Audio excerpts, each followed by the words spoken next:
Баршаңызға сәлем, каналыма қош келдіңіз. Бүгін сіздермен ерекше дәмді, нәзік салат дайындайтын боламыз. Салат нәзік болғанымен тойымды болып келеді. Және дастарханға қойылған кезде ерекше тәбет ашар салаттардың бірі болып табылады. Толық рецепті описанияда қалдырамын. Ал ендеше бастайық.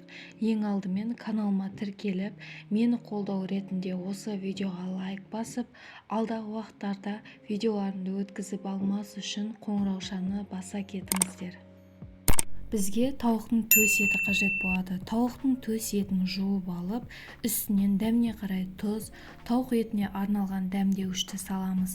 Соя соусы мен майонезді араластырып, барлық шетіне бірдей етіп жағып, бетін жауып 20 минутқа қалдырамыз. 20 минут өткен соң пеште қызартып жақсылап пісіріп алатын боламыз. Тауық еті пісіп дайын болам дегенше салаттың басқа заттарын дайындауға кірісейік.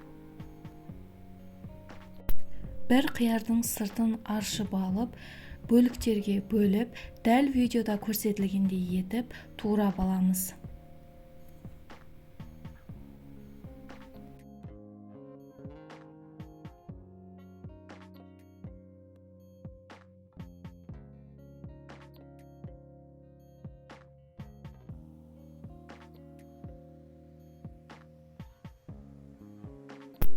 Ал енді бір дана балығын балғар бұрышын алып, оны да ішін тазалап алып, ұзын-ұзын етіп турап аламыз.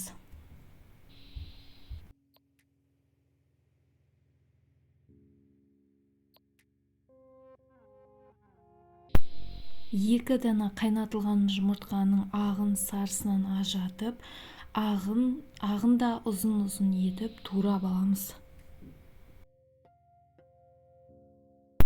Тауық еті пісті, пештен алып, суыған соң 4 бұрышты пішіндес етіп тураймыз. Негізі тек тауықтың етін ғана емес, сиыр етін де қайнатып пайдалануға болады.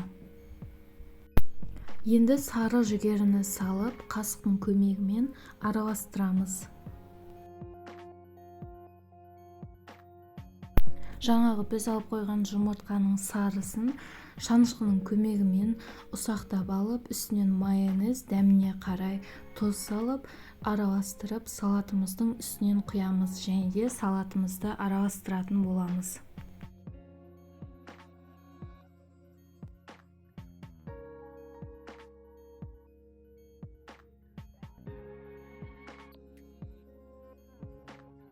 Мінекей, осымен салатымыз дайын болды деуге болады. Дәл осы рецепт бойынша орташа 3 тарелкаға жететіндей салат шығады. Міндетті түрде жасап көріңіздер.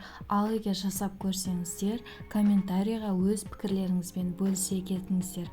Баршаңызға ас болсын.